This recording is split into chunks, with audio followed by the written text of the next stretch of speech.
Manchester వేదికగా England, India మధ్య జరిగిన 4వ టెస్టులో సులభంగా గెలుస్తుందని భావించిన ఇంగ్లాండ్ జట్టుకు జడేజా సుందర్ షాకిచ్చారు. భారత ఆటగాళ్లు అద్భుత ప్రదర్శన ముందు ఇంగ్లాండ్ జట్టు తేలిపోయింది. మొదట రాహుల్, గిల్, తర్వాత జడేజా, సుందర్ దెబ్బకు ఇంగ్లాండ్ విలువెల్లాడింది. ఈ నలుగురు హీరోస్ కలిసి ఇంగ్లాండ్కి వణికిపోయేలా పీడకలను మిగిల్చారు. భారత ఆటగాళ్లు ఏకంగా 5 సెషన్ల పాటు ఆడి విసుగు తెప్పించారు.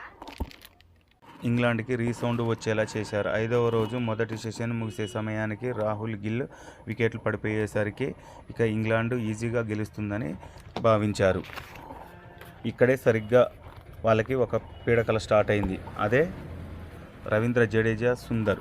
వీరిరువురు మొక్కవోని దీక్షతో, పట్టుదలతో మిగిలిన అన్ని సెషన్లు ఆడి ఇంగ్లాండ్కి పీడకల మిగిల్చారు. ఇద్దరు కలిసి ఇంగ్లాండ్ బౌలర్లకి చుక్కలు చూపించారు. ఆర్చర్కి ఆయాసం వచ్చేలా, స్టోక్స్కి స్ట్రోక్ వచ్చేలా, ఓక్స్కి వణికిపోయేలా ఆడారు. చివరికి వీరిరువురు సెంచరీ చేసే సమయానికి ఇంగ్లాండ్ కెప్టెన్ ఒక ఫన్నీ మూమెంట్ క్రియేట్ చేశాడు. అదేంటంటే మ్యాచ్ డ్రా చేసుకుందామని జడ్డూని సెకండ్ ఇచ్చి అడగగా రవీంద్ర జడేజా సెకండ్ తీసుకోకుండా నా చేతిలో ఏం లేదు, మా కెప్టెన్ చెప్పాలని తిరస్కరించాడు. వెంటనే స్టోక్స్ మీరు సెంచరీలు చేయడానికే ఆడుతున్నారు తప్ప మ్యాచ్ కోసం ఆడట్లేదని చెప్పి అసహనం వ్యక్తం చేశాడు. జడ్డు ఇవేం పట్టించుకోకుండా తన పని తాను చేసుకుంటూ అద్భుతమైన సెంచరీ సాధించాడు. అదే క్రమంలో వాషింగ్టన్ సుందర్ కూడా అద్భుతమైన పోరాట పటిమని ప్రదర్శించి తన యొక్క సెంచరీని పూర్తి చేసుకున్నాడు. చివరికి మ్యాచ్ని డ్రా చేసుకోవడం జరిగింది. మాంచెస్టర్లో అద్భుతమైన వీరిరువురు మాంచెస్టర్ మొనగాలుగా అవతరించారు.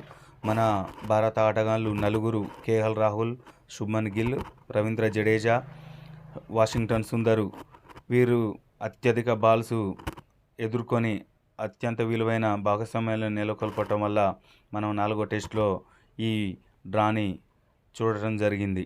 సో ఫ్రెండ్స్, ఈ వీడియో కనుక నచ్చినట్లయితే నా ఛానల్ని సబ్స్క్రైబ్ చేయండి, లైక్ చేయండి, షేర్ చేయండి. జై హింద్, జై జవాన్.